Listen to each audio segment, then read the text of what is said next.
We are now going to go to item number 6, which is child abuse and torture amendments, and that is going to be Senator Ibsen. Did you want to present from there? I do. Okay, that's great. So just as a heads up, the testimony you're about to hear includes some graphic descriptions of child torture. This may be upsetting or not unsettling to hear.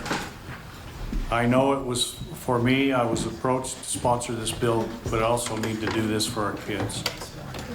So I've asked Dr. Toni Laskey, the Child Abuse and Pediatrician Medical Director of the Utah Children's Justice Center, and Eric Clark, the Washington County Attorney, if they would come to witness stand, they're there.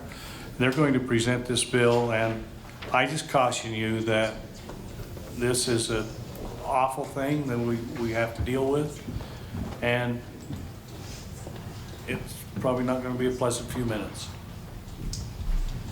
Now, Eric, I'll turn the time to you. Okay, welcome, and look forward to your presentation. And I think we'll have, if it's okay, Senator, we'll have Dr. Laskey kind of present first. Okay, that would be great.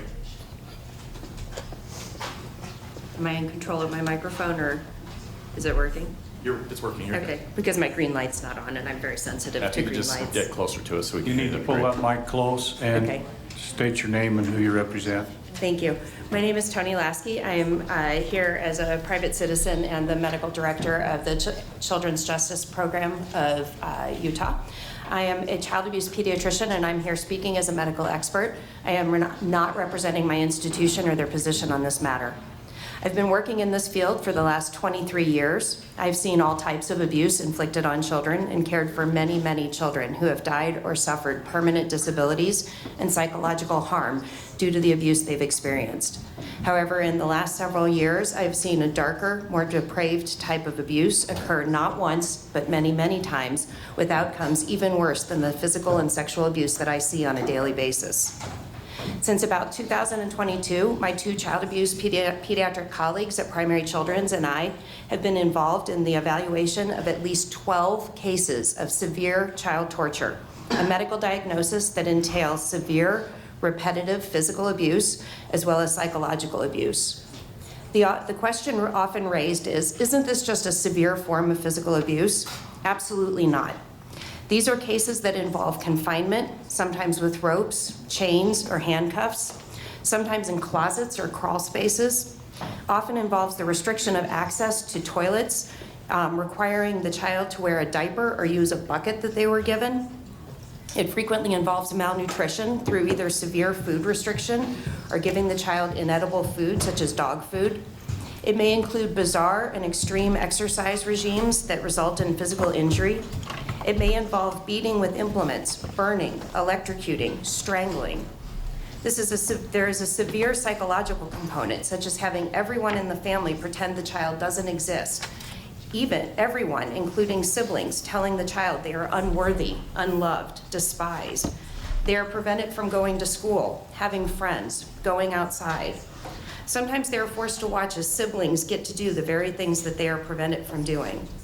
They may be threatened with harm or death if they escape or try to tell someone. Sometimes their animals are killed. Many times the child's siblings are involved in the torture, sometimes as forced antagonists to the child, and other times as victims themselves. The perpetrators of these heinous acts are often the people who are meant to protect them, nurture them, and help them grow into functional adults, their parents. These perpetrators frequently photo or video document these crimes. When I evaluate these cases, the overlaps with written descriptions of torture from war-torn areas of our world throughout time is striking. The difference between a war crime and the victims I see are these victims are children. These victims come to believe their abusers that they are unlovable and that they deserve this and that they brought it onto themselves.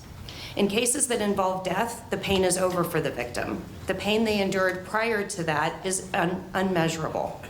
And sadly, for the victims that live, the pain will continue because they have been so psychologically damaged by their treatment, by those that they were dependent on for the basics of survival, food, water, clothing, safety, love, that it will take a lifetime of intensive work to undo.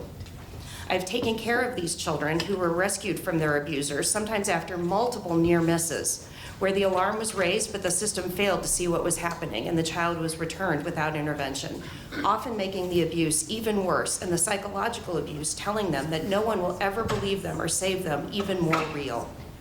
There is no celebration that they are safe now. They are just on a different journey, a journey that will require intensive mental health therapy. It will require helping them try to catch up socially and academically from the deprivation that they've endured. It will require teaching them how to eat normally again.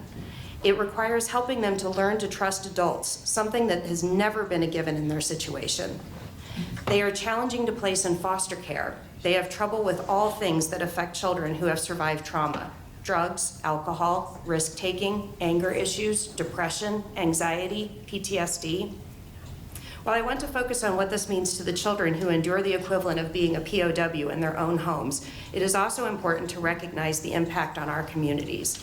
In the cases I have worked, the number of professionals who have experienced collateral damage, something we call vicarious trauma, cannot be overstated. The police who work these cases and rescue the child, seeing firsthand a child handcuffed to a bed, looking starved nearly to death, and then listening to a forensic interview to the child explain why they are to blame. The CPS workers who have to get to the other children in the home to evaluate them and hear them say, "He's a bad kid, that's why we have to do these things to him."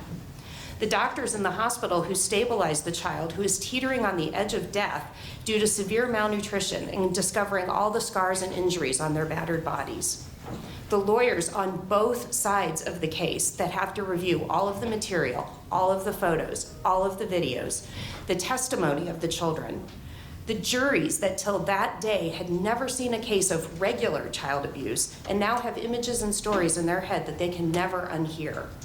The foster families who take these children in and try to give them a normal life, a life they have an incredibly hard time adjusting to. This is not a unique Utah issue. This is happening nationally.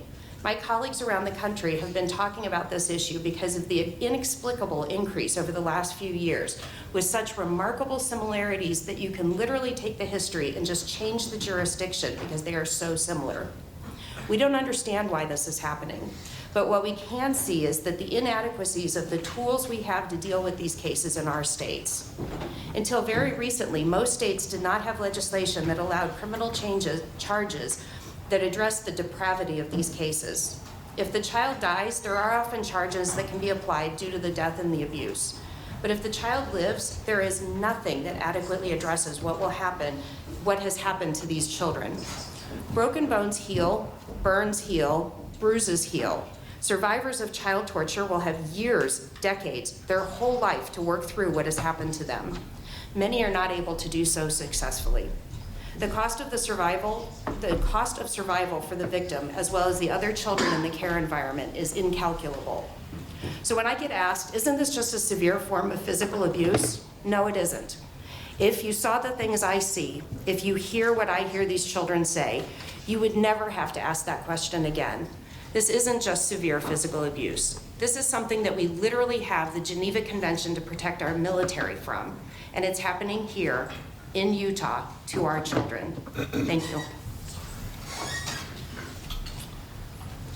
Thanks, Mr. Chair and Senator Ibsen, for having us here to speak to this today. My name is Eric Clark. I'm currently the Washington County Attorney. I would just like to thank Senator Ibsen. This is a tough issue to work on, and we appreciate him being willing to work with us and run this bill. The Weber County Attorney's Office, our Attorney General's office in our state have both been really valuable as we've tried to work through how do you define this and tackle this issue. Lastly, I think everyone in the room will join me in thanking Dr. Laskey and her peers for the decades that they have spent helping child victims. I'm going to first describe the status quo for how we punish child torture in our state, and then speak to how this bill would better protect children and deter the horrific behavior that we just heard about. About a year ago, I worked on my first child torture prosecution. I was shocked when I realized that our current system recommends that first-time offenders who commit child torture are incarcerated for 0 days. 0 is the sentencing guideline recommendation. Someone must have a lengthy criminal history before any prison is recommended for this crime. Now, as prosecutors, we aggressively prosecute these cases and obviously seek prison. But the system's recommendation is so low that we are fighting an uphill battle in order to put child torturers behind bars. So this bill is pretty simple. It makes child torture a standalone crime that is a first-degree felony, whereas right now it's a second-degree felony that's part of aggravated child abuse. It also imposes a minimum mandatory sentence of 10 years in prison. Frankly, all of us that have been working on this would be open to a longer minimum mandatory. We picked 10 years because we felt like it was a reasonable fit in relation to other crimes in our state and how we do those. Criminal penalties deter crime and send a clear signal as to what types of behavior is not acceptable. Those are the two things we look to our laws to do. We deter bad behavior, but we also say these are our standards and we set those out. Our state needs to make it obvious that we condemn torture of our children and that anyone who tortures kids is going to spend a long time behind bars. Thank you. Thank you, Dr. Laskey and Harry Clark. I want to also thank Jackie for her tireless work on this bill. She's had a lot of people coming at her all at once, and it's been hard to define these things to get them to work. And so that's our presentation. Mr. Chair, we'll turn it to public comment. Thank you, and thank you for that presentation. We'll go to Senator Reeby. Thank you. Can I ask Dr. Laskey a question, please? Thank you. Yes, This is a tremendous bill. Thank you for all the work you're doing on this. It's incredible. I'm a school teacher. I say it all the time. And I see this in my schools, and it's horrific. And I really do appreciate the work you're doing on this. You mentioned deterrence and the penalties. Can you give us any recommendations of stuff that works to prevent these things from happening? Because we see it starting, and we see it in the schools, and then the kids just stop coming to school. And they move schools, they change schools, they circumnavigate the whole entire system. So what recommendations, if we wanted to maybe open another bill file, that would help us prevent this from happening and keeping eyes on the kids? I appreciate that question. Thank you, Senator. As you've clearly noted, the school issue is, schools are our safety net for children. When you have eyes on, it is such a form of prevention that it can't be overstated, and for all forms of abuse.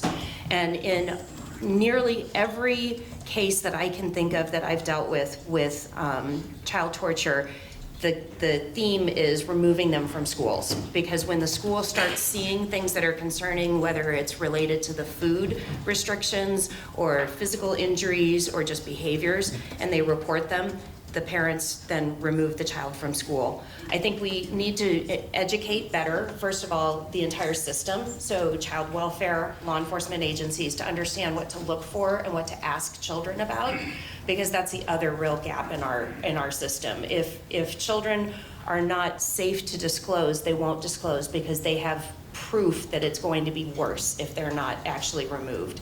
So talking with child welfare, helping them understand the dynamics, and then also talking with the schools about what can be a sign of a concern.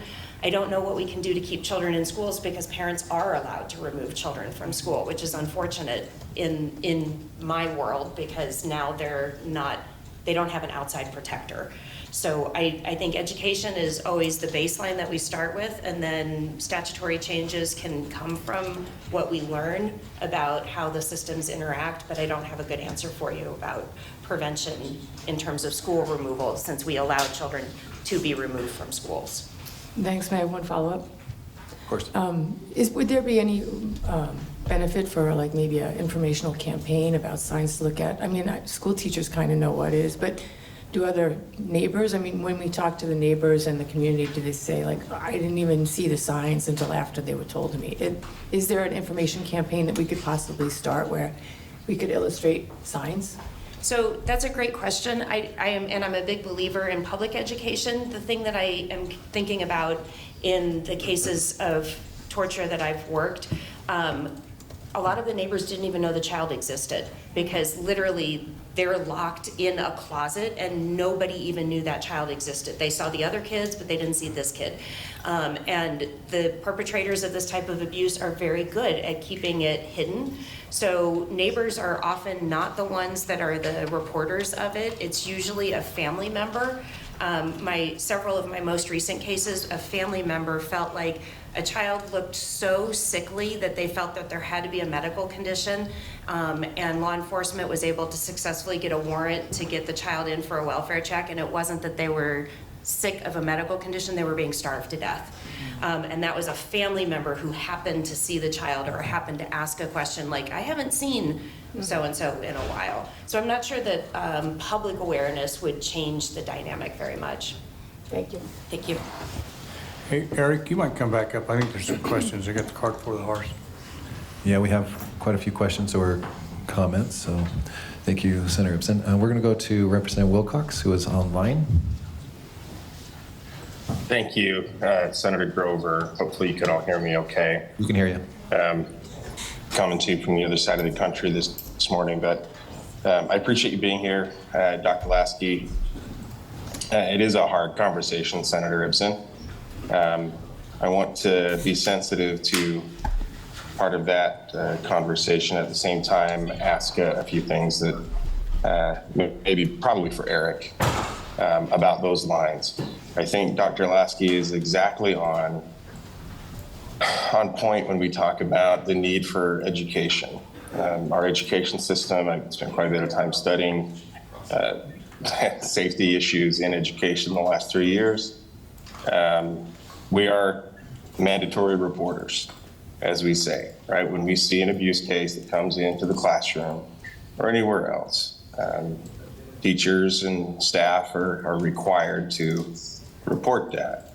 But I don't think that there's a clear understanding of exactly what they're looking for and those signs.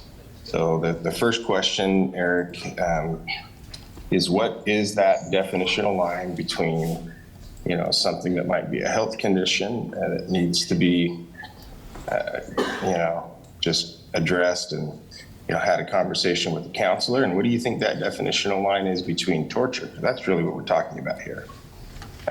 For people to understand in kind of a normal layperson way, how would you describe that?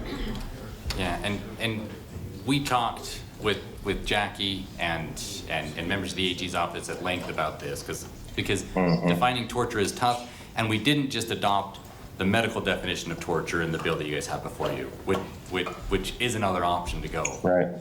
We said that, and we wanted to establish something that would be pretty clear so that when a prosecution screening team, it comes across the desk, they can say there's a difference between child abuse, aggravated child abuse, and child torture. So we have the catch-all, it's extremely, and I'm gonna blink on the word, but it's like shocking to the conscience. Like it's so bad that nobody's gonna say, hey, that's reasonable parenting, right? Or that's merely child abuse. It's gotta be that degree. Or it's something where you're having, so the aggravated child abuse statute has a list of different aggravators, right? Different ways to get to aggravated. Burning a child intentionally, withholding food to the point that you're putting a child's life at risk, repeated physical abuse that's leaving marks that's happening over and over. So we said if you're taking multiple things from that aggravated child abuse list and those are happening over a period of time, that's adding up to torture. We also added to the definition of injury when it comes to child abuse, not just physical injury, but also psychological injury, because that's an aspect of torture also, is you're going to have both of those things happening. We're confident, and like I said, that we've debated this a lot, and if the committee or throughout the session, this definition gets worked on some, we're not going to push back on that. We're confident that what we have now is not something that's going to come across someone's desk and someone's going to get charged who isn't intentionally putting a child in a situation where they're physically and emotionally suffering serious harm.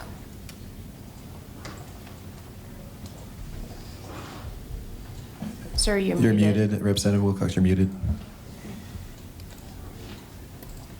I should be better at this by now. We got Thank to you. Thank you. I think a lot of the value in even having the hearing, hopefully, is that, average citizens, people are watching, right, and are listening to what this means. We're seeing a dramatic increase in cases where children are intentionally harmed, where they are intentionally tortured. This isn't a parent that doesn't quite know what they're doing or needs some education. This is something else. And each of us, whether we're mandatory reporters or not, whether we're legally obligated or not, have to be watching for the most vulnerable. And I can't believe that we have to have a job, primary children's. I do, because I also work up there on occasion, but I can't believe we have to have a job there that specializes in child abuse. And I can't imagine what that must be like, and to do that every day. But Dr. Laskey, I suppose the follow-up question for you is, what do you see on the education side that we can do? Now, this will enhance penalties, and there's arguments about whether that actually does anything or not for those who would try to hurt a child. But it certainly would keep them, prevent them from access to those who they've abused for a longer period of time. What do you think we need to do, given your role on the education side, both within and outside of education, to try to open a few more eyes to this? So that the prevention is always the holy grail in my specialty. If we could not have child abuse pediatricians, that would be wonderful. Sadly, you can educate about abusive head trauma because that's frustration. We can teach parents, like, when you get frustrated, put the baby down. Don't shake the baby because you could permanently damage them. Sex abuse, we have lots of good education on that. I think the place that people get to when they are committing child torture was incremental. They didn't start like the very first day that they did something bad. They didn't go full out and lock the kid up and start starving them and beating them and systematically, psychologically abusing them. It's incremental. And I think it's interesting how many cases I am involved in the staffing for charges where the concerns are harsh physical discipline, so corporal punishment that has gotten pretty extreme, using implements, really beating a kid to get them to learn a lesson. And I say that in quotes because beating is not conducive to learning. But the other thing that happens is we also hear one of the common themes is the bizarre forced exercises. So things like take boot camp. My son's in the military. I'm familiar with the opportunities to learn through extreme exercise. A 5-year-old does not learn from doing planks for any amount of time, or running laps or holding heavy weights above their head. And if they get tired and start relaxing their arms, they get beat by that. But those are often hard to charge criminally, and I would completely defer to Eric on that. But we hear these cases presented, and then the question is, well, is that really abuse, or is that just a different way of parenting? And I would suggest it's the pathway to the things that I see. They're not appropriate, they're not safe, they can cause harm in their own right. But when they don't work and more physical abuse and more psychological abuse is added on to that, that's when we get far enough down this road. So I really think that the root of this is parenting, effective parenting. Parenting is hard, and we don't really do very well as a society teaching how to do it effectively. That's a good point. That's back to, I know Representative Ballard's in the room, her work with the Marriage Commission, and I think we spent a lot of time trying to figure out how to work towards that goal too. Thank you, appreciate your answers. I'll go ahead and mute myself again at the right time. Thank you, Chair Wilcox. Okay, we'll come to Representative Burton. Thanks, Mr. Chair. Just a point of clarification for Eric. I mean, there's no question that we need this on the code. I have no doubt about it. But as a prosecutor, what I'd ask you, just for clarification, is when you decide to make this charge, is it a judgment call based on the preponderance of evidence, i.e. there are multiple aggravated offenses? Is there a cut line like confinement? What specifically do you use to make this enhancement or this charge? So we didn't put anything super crystal clear like a cut line, because sometimes that someone can know that they can go right up to the line.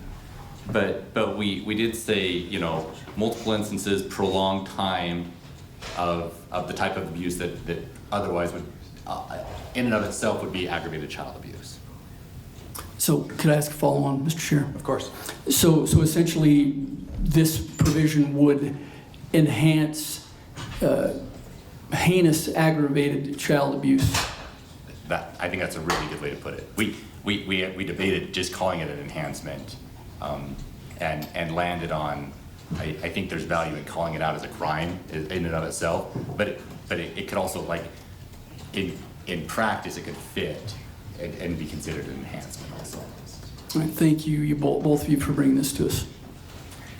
Okay, thank you, Representative Burton. Go to Representative Musselman. Unfortunately, I'm going to go to the same things that Representative Wilcox and Representative Burton did, but I'm going to hopefully get it pulled up on the screen so you can reference it, because it's one thing to say it, and I'm not saying it doesn't say it in the bill, and I'm reading the lines that I think are referencing what you're talking about. In fact, I'm 99% sure, but I just want to go over them, because this is where the rubber meets the road, right? It's one thing to say it in the presentation, it's another thing for the bill to direct it. So lines 8, I believe the definition of child abuse starts on 853. Can we pull that up for him to reference there? And as you go down, so at 853, I can see that the references to physical injury are redacted, assumably because we got psychological injury that's going to take place. It should be on your screen there in front of you. So that makes sense to me, because we're talking about psychological injury, but then as you scroll down to lines, I could find it now. Yeah, lines 1031 through 1038. So we have the definitional page that kind of took us through everything, and the physical part is laid out really, the line's pretty clear. The psychological is a little more tough, but I think when you reference, when it comes to a shock of consciousness, you're just going to know it when you see it. I'm paraphrasing big time what you're saying, but it says in subsection A, 2A, a serious injury that is inflicted in an exceptionally cruel and exceptionally depraved manner that causes the child to experience extreme physical or physical pain or anguish. Is that the language we're talking about when you reference that? Yes, and I can speak to that a little bit if you'd like me to. Exceptionally depraved is a term that is defined in Utah case law in aggravated murder cases.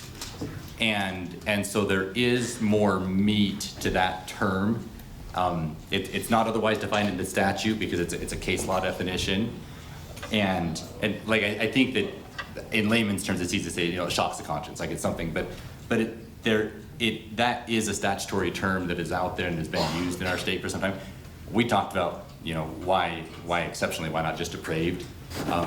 But we went with the term that's out there and has been used by prosecutors for some time. So you have that one, and I get the I know it when I see it kind of thing, right? Like it is tough to kind of have that catch-all. But if we don't have that, and we just have the other way to get there, which is the way that it probably gets charged more often because it is a clear line, right? Is under physical injury. One or more serious injury. Yeah. So the serious injury is that's kind of self-defined, self-evident, right? You could, I suppose, see it. It's spelled out clearly under the abuse section, whereas the psychological, I'm not saying it's not clear, but it's just not as physically clear. And so I believe that that's what this section is doing. But let me clarify based on what the doctor said. So I'm going down a dangerous road here, but I coached wrestling since I was forever, and I participated in wrestling. And the first thing you do with 5-year-old kids, because that's when they can start 5 to 6 to 7 years old, is they run laps in a wrestling room. and they do push-ups, and they do planks, and it's more of a game than it is actual physical. They don't get much out of it. It's just introducing them. So where's the line, right? You just talked about that as being torture, but yet it's done in the wrestling room. To be fair, I appreciate that 3 or 4 question. times a week. As a pediatrician, I believe in child fitness as a pathway to a healthy adulthood, so I completely support activities like you're talking about. The difference in this is there's a psychological component that goes with it that the child can report. I was bad, so I had to do, and they'll say things like 1,000 push-ups, and if I stopped, he would put his boot on my head until it was down to the ground and let me back up. When children have forensic interviews and give us their disclosure in their own words, this isn't, my coach made me run laps because I wasn't listening when we were doing the drills. This is, I am being put in a position that adults would struggle with. These are not, again, it's, I hate to say that it's, you know it when you see it, but when you hear these children talk about holding weights with their arms extended over their head till if for more than an hour. That's not something a wrestling coach would do. You're doing it to improve their ability to engage in a physical activity and develop discipline and structure. This is to an extreme that any layperson would recognize as not appropriate. Based on what you're saying, and I don't mean to be overprotective, but I'm generally, I think you've got it here, what I'm seeing in code. I'm just wanting to make sure. I think the defining difference is if a wrestling coach is saying, all right, everybody do a plank and then hold it as long as you can, and then they fail. But if one says, you hold the plank or I'm gonna do this to you, that's the defining difference, especially if it's repetitive. And I believe, so the key, we can talk about that. The key is, does the word say it here in code? And I believe that that's what's captured in 34 and 37. If I may, Representative, I think it's also helpful that we're enhancing from child abuse to aggravated child abuse to this. And so like the behavior that you described, where it's a wrestling coach encouraging kids to push themselves to their physical limits, nobody's charging that as child abuse in Utah right now, right? Nobody's charging that No, as aggravated child I get we're talking about extreme different. I get, but I want to make sure that there's that defining line in the verbiage in the code, and it seems there is. Yeah, okay. Okay, thank you, Representative. Go to Representative Hollins. Thank you. We're having this same conversation in Child Welfare Committee, and so I don't know if the sponsor has had a chance to have a conversation with Representative Wilkins, because in light of the high-profile cases that have been in the media lately around child torture and deaths, we're having this conversation, and I know she has a bill file open, and so I don't know if you had a conversation, but I just want to politely suggest maybe you speak with her about what's in her bill. I haven't seen the bill, but maybe have a conversation about what's in her bill, and so you're not duplicating. Duly noted. Thank you. Okay, thank you, Representative. Go to Representative McPherson. Thank you, Mr. Chair. A couple of questions, again, going back to if we could bring back up that code, lines 856 down to 863, 866 area, where we removed the physical injury to included psychological in there. So there's a lot of language in here that describes, obviously, explicitly what physical injury might include. But when it comes to psychological injury, it seems to just simply reference, if we look at line 899, I believe, it seems to state that the section that's added, looking for the definition of psychological injury in here, I thought it was on late line 899, 900, or maybe that was some additional, but it's talking about anything that seriously impairs the child's mental well-being or development. And I'm just curious, like, I'm not seeing specifics in here on what that might include, and I want to know where that is defined. And Look at 889 through 889 through 898. Right, those all look like physical Well, and injuries. so I think that I can get at this some, and if I don't, just follow up with me, Kay. Sure. A lot of those newer ones, the 889 to 897, those are ones that are hard to charge for the physical abuse. And they're instances of that combination of the physical and the psychological. It's hard for us if someone comes in and a kid's been held in a closet to say that's child abuse, right? Sure. And so this kind of gives us that tool to be able to do that in these extreme circumstances, not just for torture, but for aggravated child abuse. Because the code was really silent on a lot of that kind of stuff that we're seeing on the rise. Okay. The only thing that currently exists in the code is if you go to line 868, we can charge aggravated child abuse for an injury that causes serious emotional harm to the child. So we've had that as kind of a catch-all. I guess I feel like what we're doing helps to define that. I'm not saying it's there, right? But I think that calling it psychological, having some examples, are a movement in that direction of getting more defined from just saying serious emotional harm. And I guess along the lines then, but in addition to that, you are including the additional catch-all of anything that would seriously impair the child's psychological development or mental well-being. That's an additional kind of catch-all at the bottom as well. And that doesn't necessarily have a definition as to what that might. Are you saying that the definition of the list of items you've included in there should be kind of like that there should be a physical, mental component that are tied together on this? Or I guess the question is, could psychological or mental abuse or injury by itself qualify under this statute? I believe so. In those circumstances where it was repeated, it was seriously harming the child. This isn't going to be like I'm learning how to parent and I'm messing up, right? Or my grown kids coming back and we're joking around the table about the things that dad did. You know, this is you can systematically abuse someone over time to the point that anybody would be like, yeah, that's torture. And one of the reasons for that specific language where we're seriously injuring the child's physical or mental well-being, what exists in the code now, the only thing that's kind of similar to that was the language about starvation. And we can currently only charge starvation as aggravated child abuse if it's to the degree that it puts the child's life at risk. And I feel like we shouldn't have to get to that point. If a kid is losing weight like crazy, if they're not able to do physical things, but their life's not at risk, that should still be aggravated child abuse. A couple of follow-ups, if that's okay. Of course.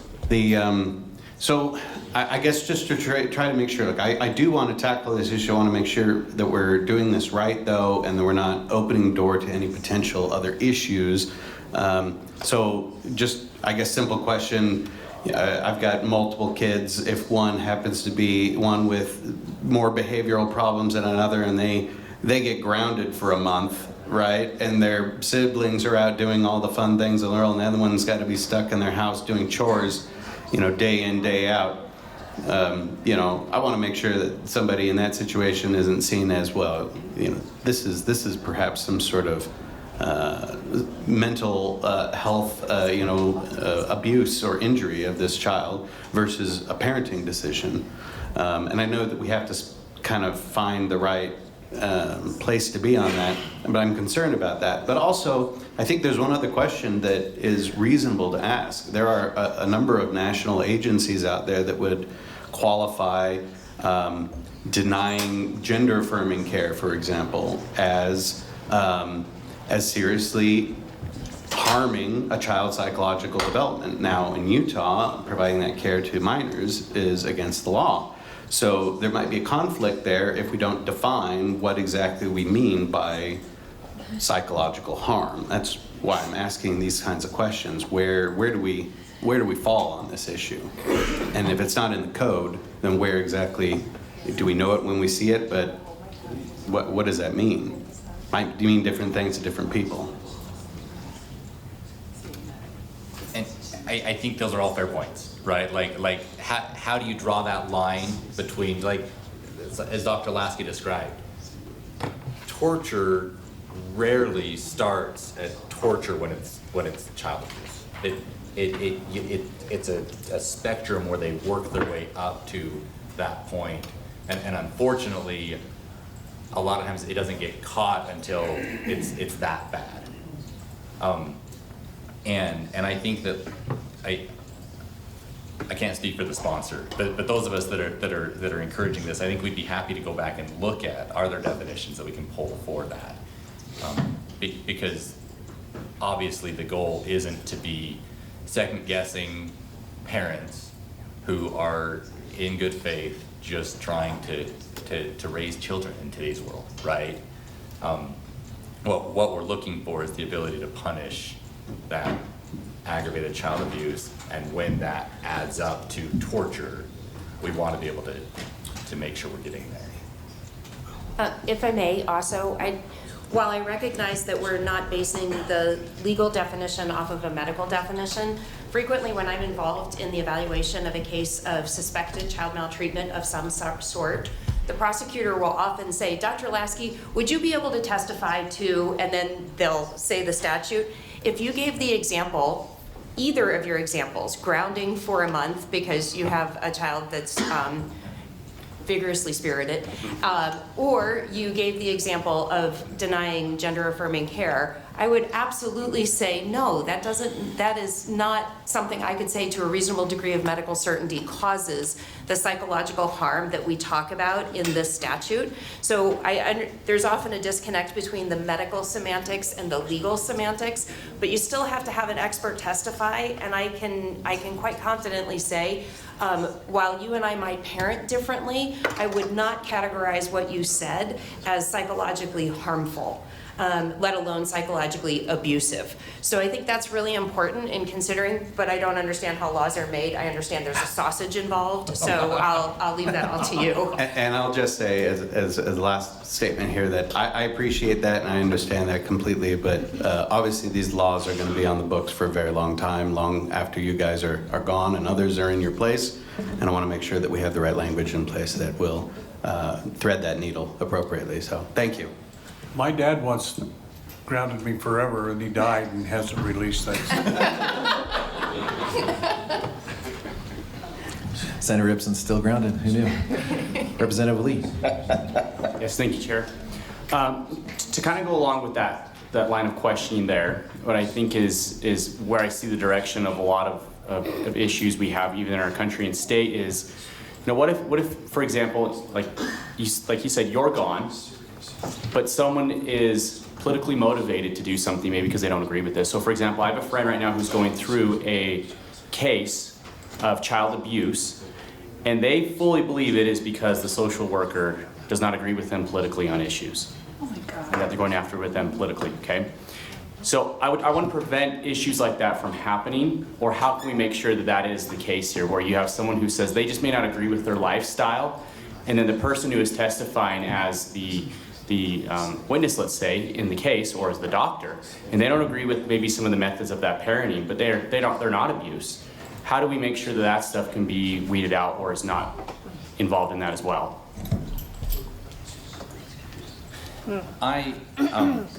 So the county attorney's offices around the state, we've got one-man shops to 100 attorney shops, but they all screen cases, and I just can't fathom a circumstance where any of our county attorneys and would look at something and say, let's charge child abuse, where we see so much of the real abuse that comes through and comes across. We see so many of the sex crimes that comes through and comes across. And I get that people can abuse power, right? I don't know how you legislate around stopping anybody from ever abusing any power. I think it's something to be aware of and be careful of. But if we aren't comfortable putting enough tools in the code so that we can go after these cases, then that ties our hands on the other side. And obviously, you know, I hope that me or nobody else has to go through a time where someone is using a powerful position and the legal system to punish someone for personal reasons. But I hope that we can get to the point where we are increasing these penalties and able to clearly define some of this conduct, because it's not defined now. And where we can say, yeah, if you're psychologically and physically and emotionally or containment-wise or all these different things, like, that's torture, and we're just gonna punish that as torture. Okay, thank you, Representative. Representative Gwynn. Thank you. I was going to try and do my best to remain silent up here because I've been involved in these cases as an investigator. So I'm trying not to go down that rabbit hole.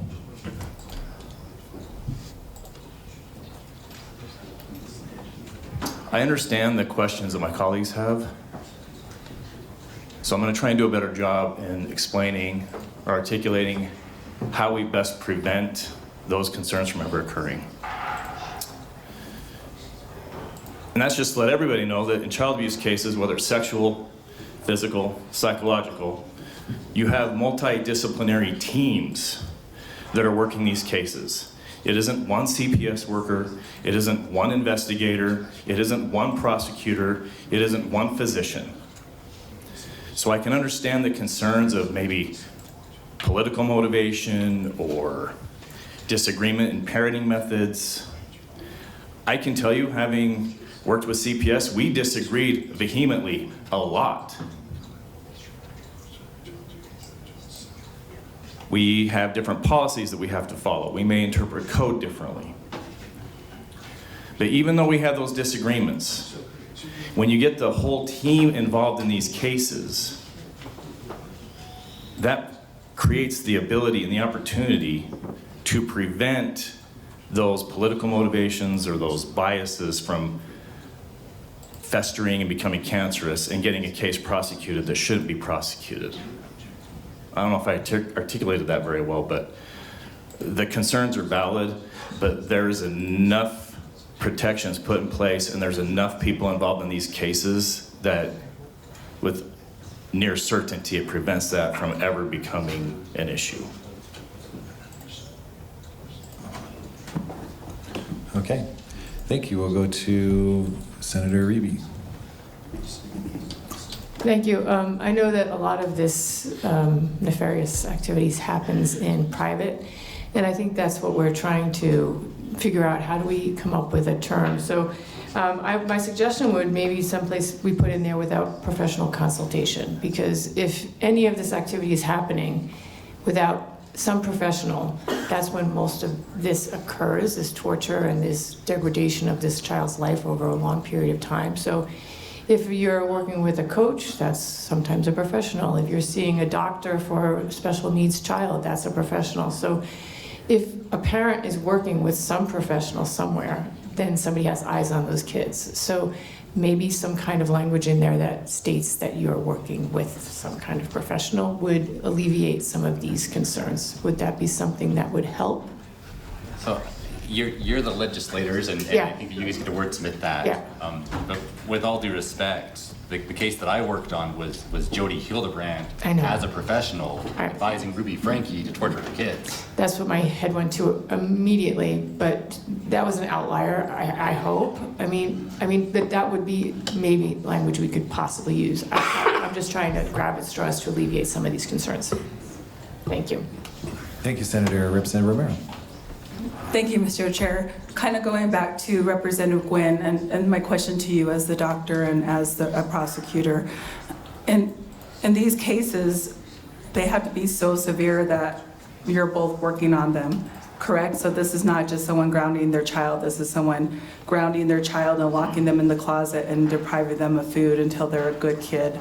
Or this is someone that's repeatedly bullying their child to be a certain way. This is not an average, one of us that maybe, I grew up, I was spanked, but I wasn't locked in a closet and deprived of food.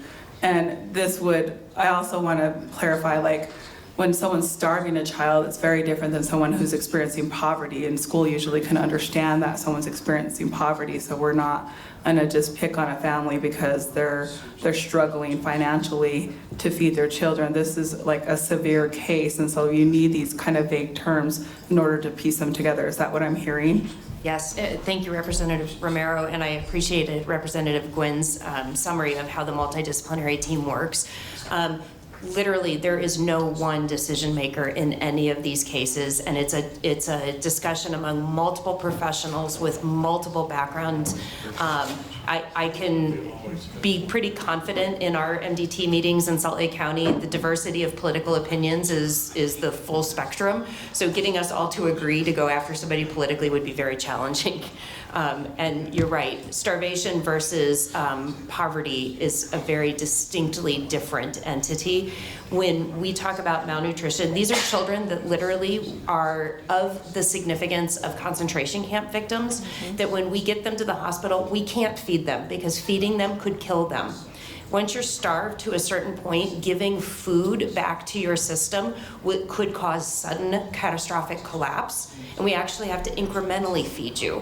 So this is not like you're poorly fed or inadequately fed. This is literally you are starving to death. So there are clear, bright lines medically, and you're right, there's a group of people working on this. I feel like this removes some of the vagueness from the existing code. We're adding definitions, we're adding examples, we're doing things. Yes, we're adding a crime also that's a more serious crime, and so you need to be really careful because it's more time in prison potentially. But I feel like this is giving prosecutors more clarification as they're charging cases. It's giving, CPS workers or DCFS workers more clear. These are the lines we're looking for. This is what we're ticking off before we're going to take it to a law enforcement team and brief it. Thank you, Mr. Chair. I just wanted to clarify that. I work in after-school programming. I've worked in after-school programming for 23 years, and I've worked with youth. And I've seen things, and we've reported things, and sometimes the family there needs to be something fixed. But there are those certain situations where a child needs to be taken out of a home to protect their life. And so I appreciate the good sponsor bringing this forward.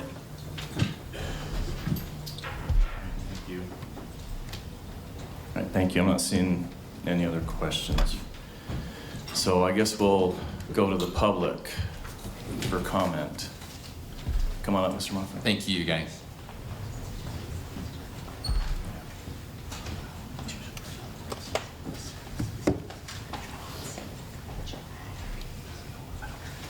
Thank you, Mr. Chair, members of the committee. My name is Mark Moffett, and I represent the Utah Defense Lawyers Association. We saw this bill for the first time, I think it was yesterday, and I just want to indicate that we have some concerns with the bill. First of all, I would indicate to members of this committee, and I think that this is apparent, that everything that has been described here by the sponsors, guest speakers, is already a crime in the state of Utah. It's already prosecuted, it's already punished. These forms of child abuse, when they occur, are aggressively prosecuted by prosecutors throughout the state of Utah. When it comes to punishment, there is no evidence before this committee that these crimes are not already being appropriately punished. First, by judges who hear these cases, and I can't imagine that there's a judge sitting in the state of Utah who would listen to the stories that have been conveyed to this committee and would not send somebody to prison. These people are going to prison. And importantly, once they're there, the Board of Pardons is keeping these people in prison for an appropriate amount of time, and there's no evidence before this committee to suggest otherwise. The thing that we're really concerned about is the breadth of this statute. And this goes to a number of the questions that have been asked here about the implementation of this law. The implementation of this law, because of the vague language that is included in the statute, is going to be left to the discretion of prosecutors, knowing this stuff when a prosecutor sees this stuff. And I appreciate that there's discussion about the existence of multidisciplinary teams. Whether they're available in every jurisdiction in the state of Utah is a question that I have, but this does not require the involvement of multidisciplinary teams. In fact, a prosecutor looking at a case brought to that person by a detective or something like that is just as free to charge this case as if they were involved in some multidisciplinary team assessment of the case. That concerns us. When you look at the definitions in the statute, the definition of physical injury has been watered down. It no longer requires actual physical injury that impairs the functioning of an organ or body part. The language that was referenced by Mr. Clark, the exceptionally cruel or depraved language, is vague and undefined in the statute. And while it may have some application in capital homicide prosecutions, it is untested and undefined in these types of cases. And I would submit to members of this committee that the argument can be made that the intentional infliction of serious injury to a child is always going to be interpreted as being exceptionally cruel or depraved, because we're talking about children. And when we're talking about children, that's where this issue of prosecutorial discretion and screening becomes really, really important. Not all prosecutors are going to see this in the same way, which can lead to arbitrary and discriminatory enforcement of these laws. The statute is supposed to be an exception to regular aggravated child abuse, because you have child abuse, aggravated child abuse, and then child torture. But I would submit to members of this committee that the definitional sections of this statute are broad enough that this exception is going to swallow the rule in many, many cases. And you're going to have people who are going to be prosecuted for conduct that would otherwise be prosecuted as aggravated child abuse. There's nothing really here that limits discretion of prosecutors. And it's because of the vague language that's contained in the statute. So we have real concerns about the vagueness of these terms.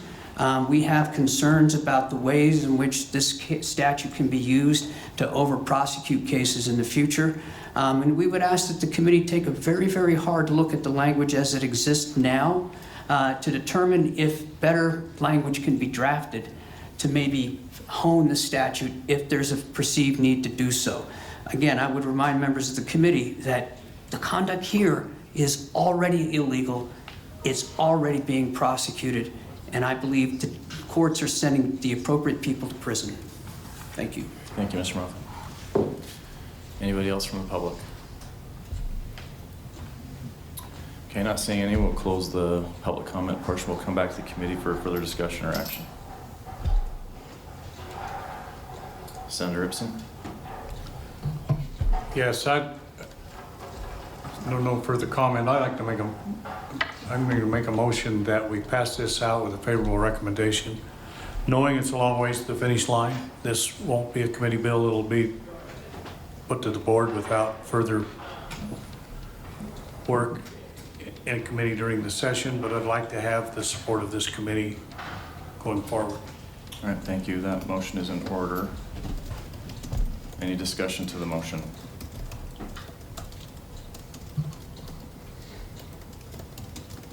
I'm not seeing any discussion. Oh, here we go. Representative McPherson, go ahead. Thank you. I'm still concerned about a couple of parts. A, the concern of what the definition of serious psychological injury is, as well as what the idea that we can then, based off of an unclear definition, we could prosecute a first-degree felony under that. I realize that we've got time to go through and perhaps tighten this up, and I'm not looking to, I guess my question is, I don't want to make a substitute motion here to try to change anything. I would like to see something like this move forward, but I'd like to see some changes. What are the options in that regard, other than me just stating my concerns and voting either one way or another?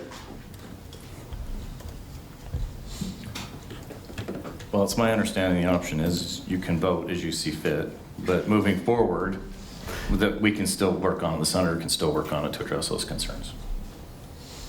I will then not make a substitute motion. Thank you.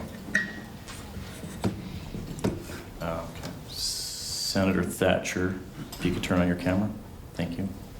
I can, thank you. I would just say that the option you have is that you trust that Senator Ipsen, during his time and tenure both in the House and in the Senate, is someone whose words you can take to the bank. And if he says he's going to continue working on this, I absolutely believe that that is true. Typically, you'll hear me be the one to say, hey, let's pump the brakes. We can't lock everybody up all the time for lifetime in prison, no matter the crime. But if we're going to ratchet something up, this is what we ratchet up, number one. Number two, I believe that this is rare.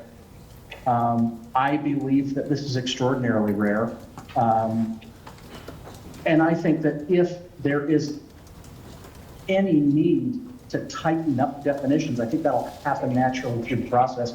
I'm prepared to support Senator Ipsen on this bill. Thank you, Senator. Shad is going to double check my work briefly, and then we'll go to Senator Reeby. Yeah, Shad Larson, Office of Legislative Research. So if the committee votes unanimously to approve a bill, typically what that means is in the session it can skip the first hearing. It doesn't mean it's required to skip the first hearing. Oftentimes with bills such as this, even if they get unanimous, if they're a hot button issue, the rules chair will assign it to the first House or Senate committee, wherever it starts, and it doesn't skip a committee. So for example, we did some bills today like the sunset review. That got a unanimous vote. We'll most likely just skip the first committee hearing in this session because it's not an issue that's that hot button of an issue. So if you vote unanimously, it potentially could skip that first hearing, but if you vote unanimously and then change things to it, it loses that unanimous committee note and would be forced to go to a first standing committee in this session anyways. So if you vote your approval today, it doesn't mean you can't change the bill moving forward. It just loses that ability to skip the first hearing, which it seems like it most likely wouldn't skip that first hearing anyways. It won't. Okay, thank you. Senator Reeby. Thank you, Mr. Chair. I support any actions we'll take to prevent child abuse. I don't see this as a great deterrence and prevention tool. And unfortunately, Utah has some of the highest rates of child abuse in the nation, and that's really unfortunate. So I support this bill. I support any work we do towards child abuse and the prevention. I would like to see some more efforts for us to prevent child abuse. I don't think longer sentences are a good deterrence.